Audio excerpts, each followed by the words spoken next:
Twin Lakes Park was a beautiful place to camp out for the night and to bike around the next morning.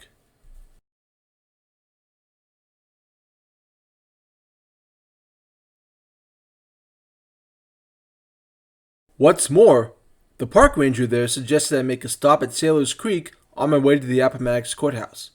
Why not? I figured. It wasn't too far out of the way.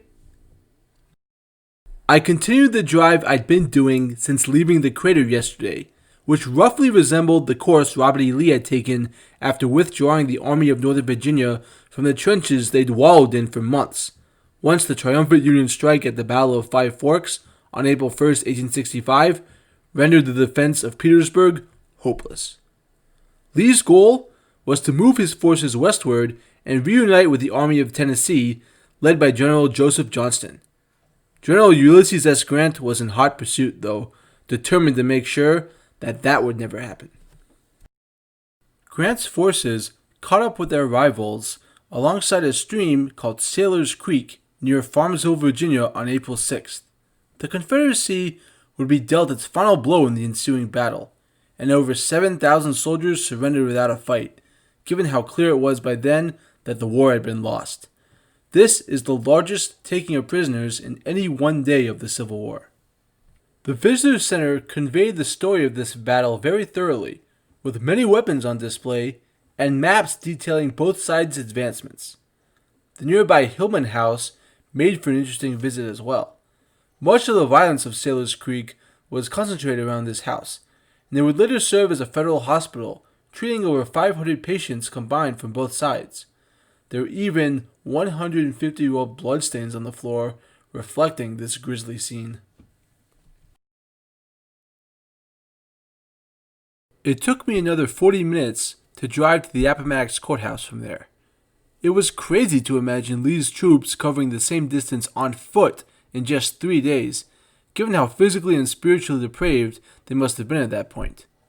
But before long, I reached the spot where the Confederates famously decided that the game was over.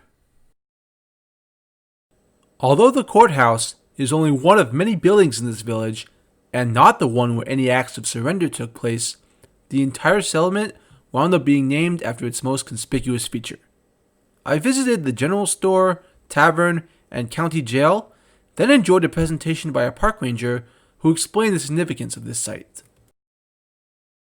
Prior to the Civil War, Appomattox had been a typical farm town with about 9,000 residents, over half of whom were enslaved and living in quarters by the fields in which they worked throughout the day. Many of them never laid eyes on anywhere else in the world but here. The ranger then explained how Appomattox had become a household name. On April 9, 1865, General Lee found himself in a truly hopeless situation out in this remote region. His Army of Northern Virginia, once 90,000 strong, now numbered barely 20,000, and they were terribly undersupplied and malnourished. Meanwhile, Grant's forces were 5 times as numerous and had Lee's troops completely surrounded. The general now reached his famous conclusion.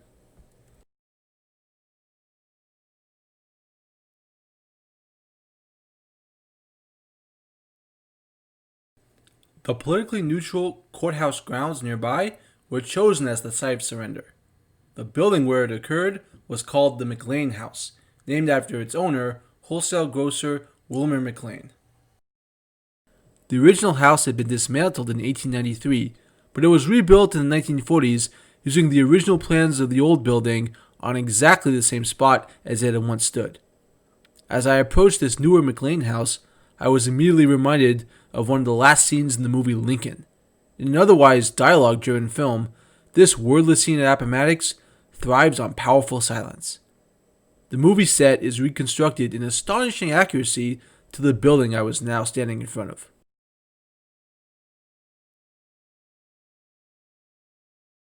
Inside and to the left is the room where Lee sat down to sign the terms of unconditional surrender dictated by Grant, with Abraham Lincoln's son Robert notably in attendance. They really conjured this scene up well, even arranging the replicated furniture so that the marble table where Lee signed the paper is facing the wooden desk where Grant sat, looking on.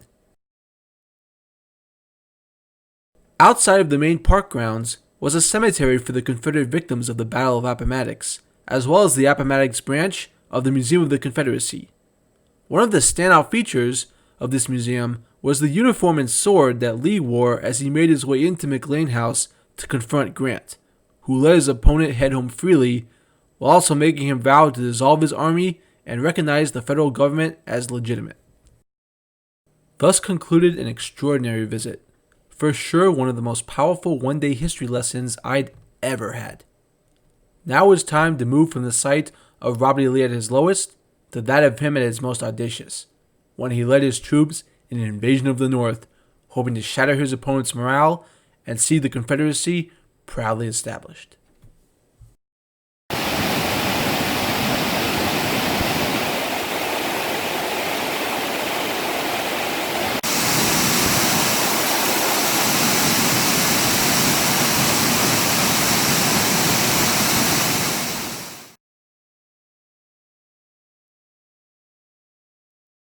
Skyline Drive and George Washington National Forest made for a scenic ride, especially my stop at Crabtree Falls.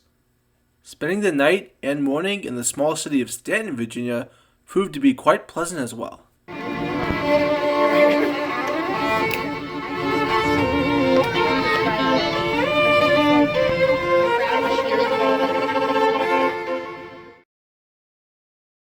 After leaving Stanton, my next stop was 45 minutes away at the Virginia Museum of the Civil War in New Market, where an astonishing number of arms and uniforms tell the story of the war from Virginians' perspectives.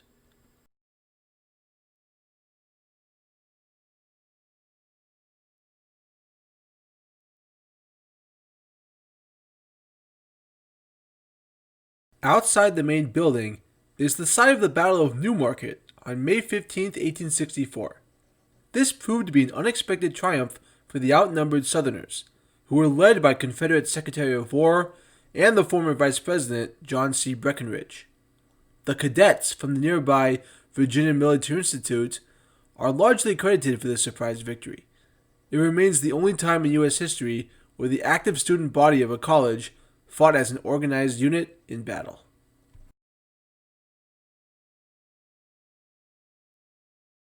Afterwards, my driving once again was roughly emulating the movement of Robert E. Lee's forces from 150 plus years prior. Only this time, I was going on the approximate path of the Army of Northern Virginia's 1862 invasion of the North. With this invasion, the Confederacy was finally on the offensive for the first time in the whole war. In Lee's mind, this action could relieve pressure off his battered Virginia, wreck some of the Union's industrial resources, and bring his opponents closer to the bargaining table. My driving continued to parallel the path taken by the Army of Northern Virginia as I broke off from I-81 and took a road through West Virginia towards the Antietam battlefield. Lee's army had come a similar way alongside Antietam Creek en route to Sharpsburg, Maryland, after taking several punishing hits from the Army of the Potomac alongside the South Mountain Range. Lee had no choice after that but to bring his troops to Sharpsburg, where rations and supplies were waiting for them, courtesy of Stonewall Jackson. As I pulled into Antietam National Battlefield Park, I arrived at the same spot where around 30,000 Confederate troops arrived in mid-September 1862. The problem for them was that the Army of the Potomac, led by General George McClellan, had already over twice as many men in that vicinity. No less than the bloodiest day in American history ensued when that army proceeded to strike on September 17th. Nearly 3,000 deaths and 23,000 casualties occurred. The North actually lost slightly more men, and General McClellan lost his job for not chasing down his fleeing enemy after the battle was over. Yet Antietam is remembered as a strategic victory for the Union. It ended the Confederate invasion of Maryland. It discouraged European nations like England and France from offering diplomatic and financial support to the Confederacy as Lee had once hoped for, and it set the stage for Lincoln to issue the Emancipation Proclamation, which among much else would give the Union a boost of 180,000 soldiers from the United States colored troops. a story popularized by the movie Glory. Antietam is a truly astounding place to visit. The vast fields, dotted with statues and memorials, really create a clear sense as to what a tremendous military operation this was, and how members of all corners of the United States at the time were involved. Here are my picks for 5 of the standout features of this battlefield.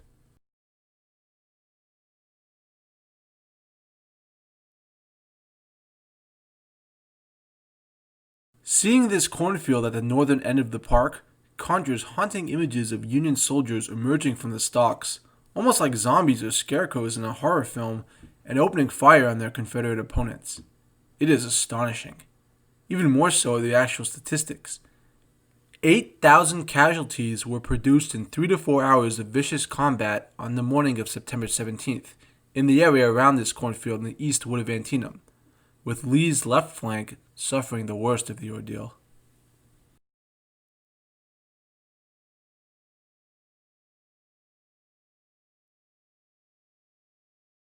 Fighting and marching were the exception rather than the rule. Soldiers spent the vast majority of their time in camps like the ones recreated in this park. They may seem like a peaceful escape from the violence of the battlefield, yet these camps were actually the deadliest setting of the war. Of the 620,000 deaths during the Civil War, over half were caused by diseases that broke out across camps, with pneumonia, typhoid, diarrhea, and malaria being the most common.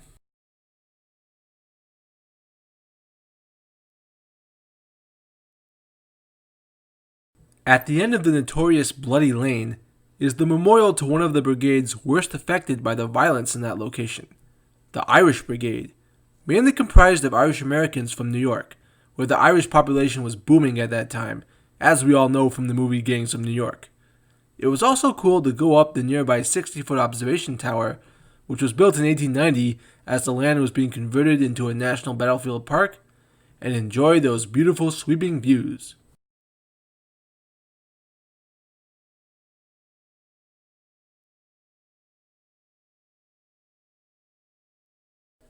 One of the last stops on the driving tour of Antietam is the bridge where 500-some Confederates engaged in what sounds like a Battle of Thermopylae-style onslaught from a vastly greater Union force, and somehow managed to hold their ground for 3 whole hours.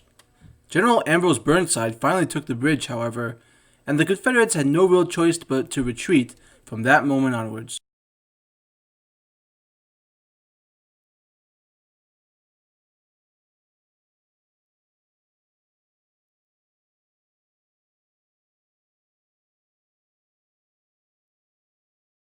The final and most moving stop on today's battlefield tour was the cemetery in which close to 5,000 Union Army victims of Antietam were laid to rest.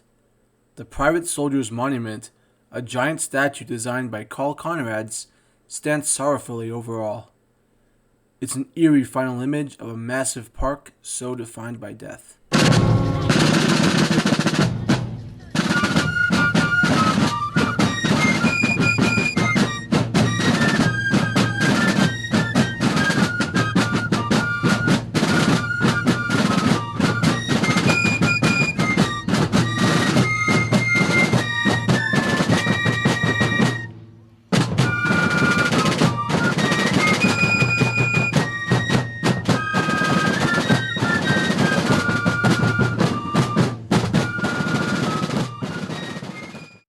There was really no way I could exclude Gettysburg from a trip of this nature, now was there?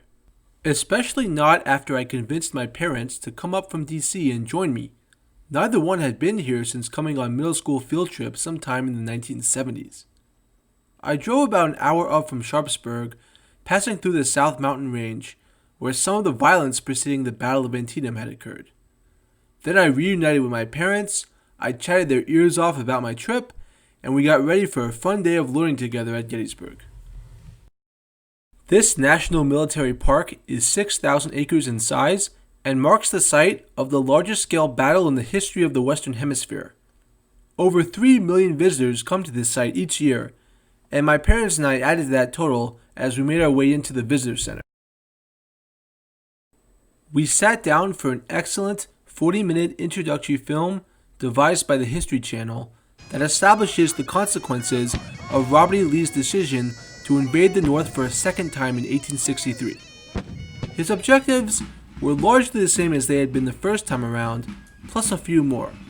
He wanted to get even with Lincoln for the Emancipation Proclamation, which infuriated him in his intention of undermining the Confederacy. In addition, Lee's forces had recomposed themselves after the shell shock of Antietam and scored some surprise victories at Chancellorsville and Fredericksburg. With that regained momentum, the time seemed right for another strike at the North. So it was that 70,000 members of the Army of Northern Virginia made their way across the Mason-Dixon line for the first time ever. They quickly faced some difficulties though, particularly in their inability to communicate and join forces with Major General Jeb Stuart and his troops. Needing new supplies, especially proper shoes after such a long march, the army descended on the town of Gettysburg, Pennsylvania, where they were spotted by Union Cavalry Commander John Buford, who informed his superiors of the Confederates' arrival. The Army of the Potomac once again was numerically superior to their enemies. They now numbered 100,000 strong and were re-energized by the appointment of a terrific new general, George Gordon Meade, a West Point graduate and Pennsylvania native who knew how to navigate his home state well. The Army of the Potomac had been ordered to halt Lee's advancement and drive him out of the North. Now that the two sides had crossed paths at Gettysburg, the opportunity to do so seemed to have finally arrived.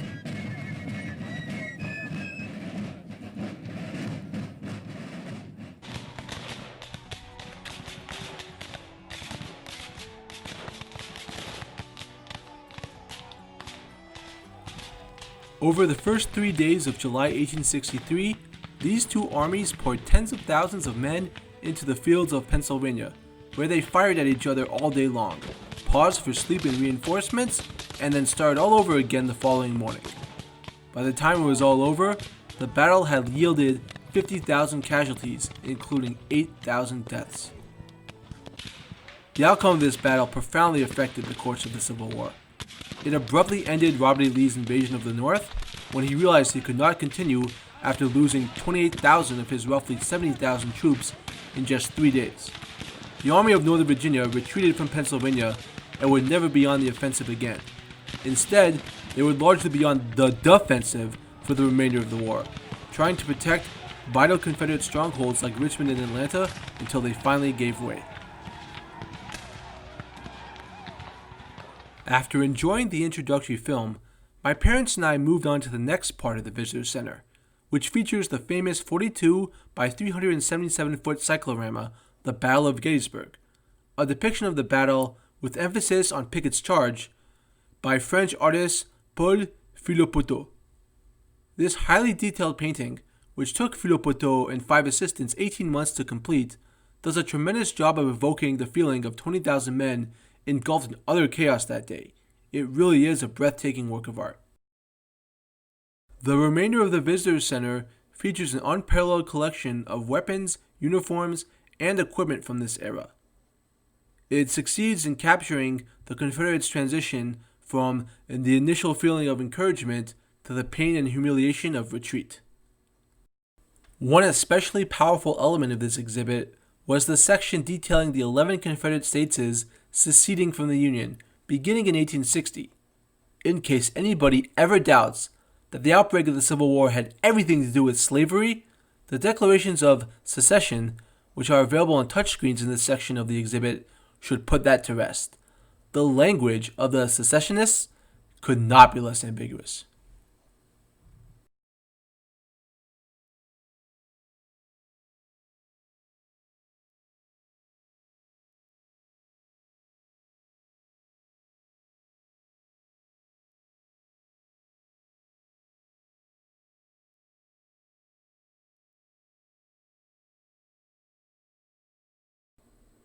The indoor exhibit concludes with a giant portrait of Abraham Lincoln, who added to the significance of Gettysburg 4 months after the fighting had ended with his famous speech.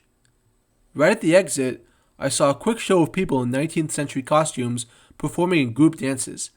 They explained that a common way for citizens to keep the cheer during this dreary period was to engage on a regular basis in ballroom-style dances like the waltz, and the polka, in much the same manner as seen in Gone with the Wind.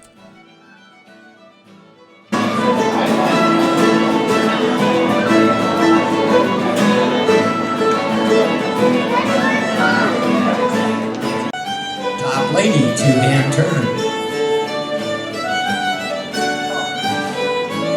Cross and return.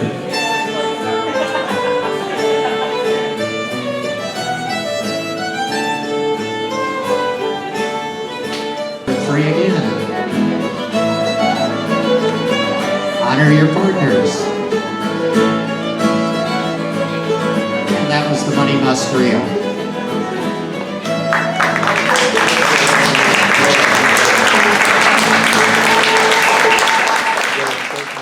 We spent the rest of the day largely in the car from then on. The 6,000-acre park is constructed into a 24-mile, 18-stop driving tour. On top of all the main stops on the tour, we also got out many times to see the statues and tombstones honoring the brigades and regiments of every state that took part in the Battle of Gettysburg, which is quite a lot, mind you, given that this was a scene of combat in which something like 160,000 men were employed. The tour starts at McPherson Ridge, where the earliest fighting occurred on July 1st as the Confederates reacted to the movement of Union troops and launched their initial attack at around 9 a.m. The nearby Eternal Light Peace Memorial was dedicated in 1938 and drew over 1,800 Civil War veterans who came to pay their respects 75 years after this great battle. We finished touring the northern region of the park and then made our way to the eastern section through McMillan Woods. This Seminary Ridge is where much of the Confederate Army was stationed and launched their attacks from. By extension, this part of the park is saturated with Confederate monuments, including the largest one in the whole park, which features a 41-foot statue of Robert E. Lee on horseback. It's situated where General Lee stood himself to watch the entire battle unfold on day 3. A bit later, we were at Little Round Top, the rare site in which it was the Union, not the Confederacy, which represented an outnumbered fighting force somehow holding its ground. In this case, Colonel Joshua L. Chamberlain and the 20th Maine Infantry deflected repeated assaults by their opponents, most of whom were from Alabama. Finally, they marched down the hill and forced them to surrender. And thus, Little Round Top, a key position in the Federal line, was secure. This site of Union triumph was followed by a string of stops on the tour where the Union Army had fared much worse: the Peach Orchard, the Wheat Field, and Devil's Den. These were collectively the scenes of some of the most brutal violence of the entire battle, and they gravely decimated the 3rd Corps led by General Daniel Sickles. After hearing such horror stories, it was a relief to learn about a more pleasant element of this period: the music that soldiers carried with them into battle. Kudos to the orchestra at the Pennsylvania Memorial for all of these lively renditions.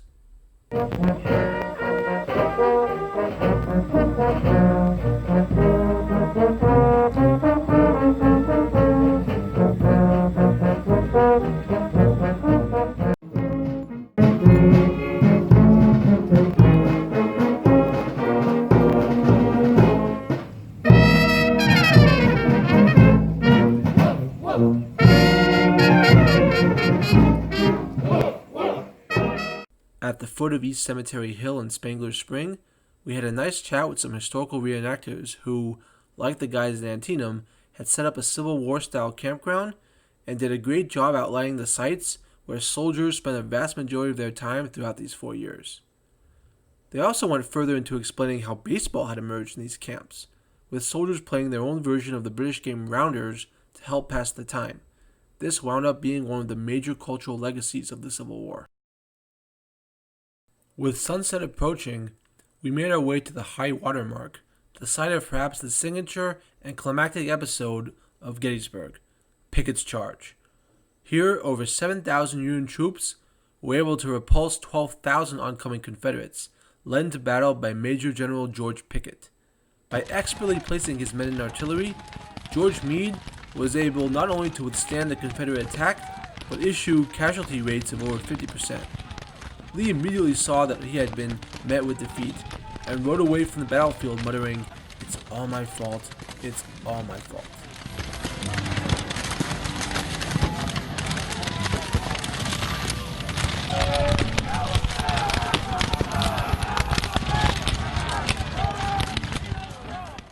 In contrast to the terrible violence of the day, it was quite peaceful and calm when we got to the scene of Pickett's charge, with several cannons and a towering statue of George Meade facing the approaching sundown to a gorgeous effect.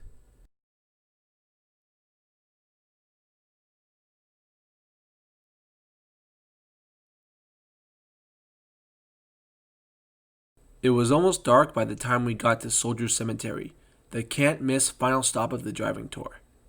It was here that Abraham Lincoln spoke on November 19, 1863, at a dedication of this cemetery to the victims of the battle 4 months prior. Lincoln wasn't actually the primary speaker of that event.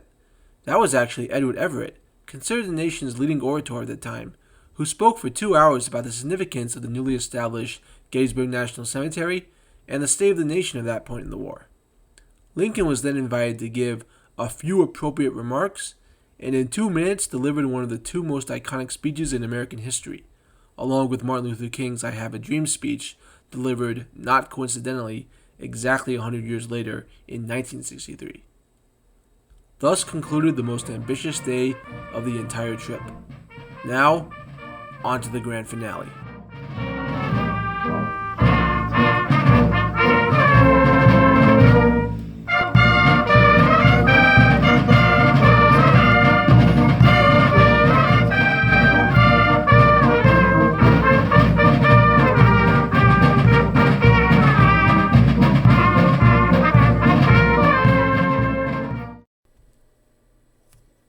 It was only about an hour's drive through the Pennsylvania countryside to get to the state capital.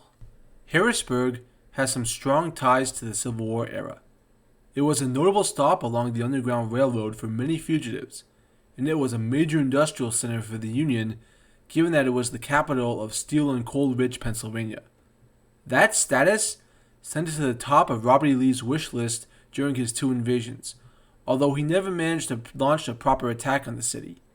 The skirmish of Sporting Hill a few miles west, only days before the Battle of Gettysburg, was the closest he ever got. Luckily, this skirmish didn't amount to much, but it remains notable as the northernmost point the Army of Northern Virginia, and by extension the entire Confederacy, ever reached during the war. When I arrived to town, I cycled around the Capitol grounds, which featured plenty of nice flora and architecture. I then made my way up State Street, enjoyed the lovely views of Reservoir Park, and then began my tour of the National Civil War Museum. Founded in 2001 and now cooperated by the Smithsonian Institution, this 8,000 square foot museum with 24,000 items on display would be an attractive visit for history enthusiasts on any occasion. But as the final stop of my Civil War tour, it was especially valuable as a means of tying together everything I had learned about the Civil War over the previous week and placing all the events I'd encountered during my travels on the grand timeline of the entire massive and brutal conflict.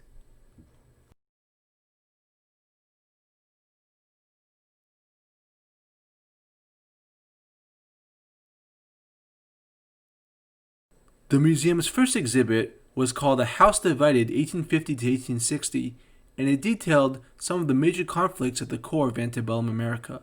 By far the most heartbreaking part of this exhibit were the wax sculptures portraying a slave owner tearing apart a mother and her daughter at a slave auction. Right after that was another powerful wax sculpture exhibit, one which portrayed the Confederates at Fort Sumter, the bloodless siege that represented the opening conflict of the Civil War. Rooms like these across the museum helped me to fill in the gaps created by the many important sites I had been unable to visit during my past week of travel. Inside the medicine room, the wax sculptures of nurses amputating their patients' legs were pretty gruesome, but they did help bring this very important element of the Civil War to life, and also enforced one of the key ways in which women contributed to the war effort. All throughout the museum, there were vast collections of rifles, bayonets, and other forms of weaponry from the 1860s. I especially enjoyed seeing the section on Civil War music.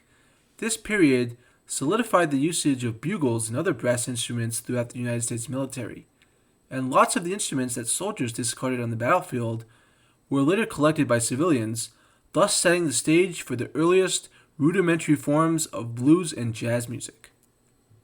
It was nice getting a recap of my most recent visits to sites like Antietam, Gettysburg, and Appomattox. One of the last rooms in the museum was full of various portraits from the era, many of which were taken by Alexander Gardner, the author of the most famous presidential portrait of Abraham Lincoln. This room achieved the dual effect of showing how people of all backgrounds were affected by the fighting, as well as how daguerreotype-style portrait making really took flight during this era. Visit the National Portrait Gallery in Washington, D.C. for more information.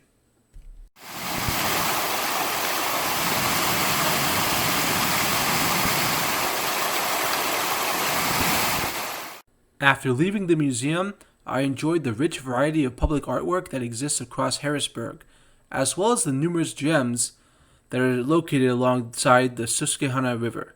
These include the stadium for one of the Nationals' minor league teams, the Harrisburg Senators, and the World War I Buddy Monument, the kind of statue you see just about everywhere in certain parts of Western Europe. Well, I sure had a nice little trip to Harrisburg. After that, it was time for a 2-hour drive through the fields of Pennsylvania and back home. One Civil War tour in the books.